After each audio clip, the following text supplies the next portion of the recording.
A utility provider is claiming responsibility for its role in the wildfire outbreak still burning in the Texas Panhandle. The Forest Service said its investigation concluded the Smokehouse Creek fire was started by power lines.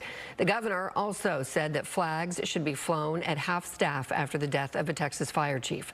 Fox Sports' Stephen Dial live with more on this developing story. Stephen. The largest wildfire in state history continues to burn tonight, but it is more contained. That utility provider, which is based out of Minnesota, says that they were not negligent in the maintenance of their lines. More than 70% of the Smokehouse Creek wildfire has been contained after it grew into the fire. We now know a cause. Texas Forest Service concluded Thursday ignited the massive wildfire. We're still in the middle of a disaster, so there's still work to do.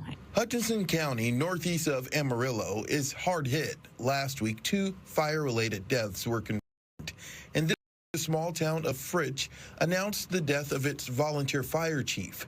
Zeb Smith was collapsed at a house fire, suffering from a reported heart attack.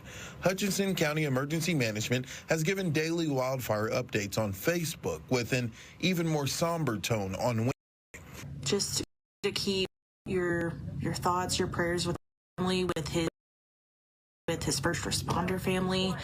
A lot of people are hurting right now, and there's no way to sugarcoat that. The wildfire destroyed more than 500 structures and killed livestock in multiple locations. A lawsuit against the utility provider was filed last week claiming negligence.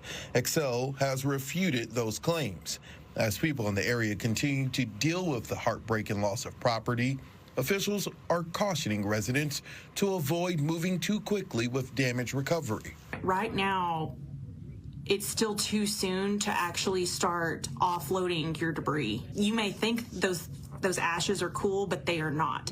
So if you start dumping things off at a transfer station or a landfill, you're going to catch things on fire. Today, Governor Abbott also sent a request to the United States Small Business Administration, basically asking them to assist with the process of assessing to see if the state can get that federal disaster declaration, which would bring in more resources, which the governor says is needed.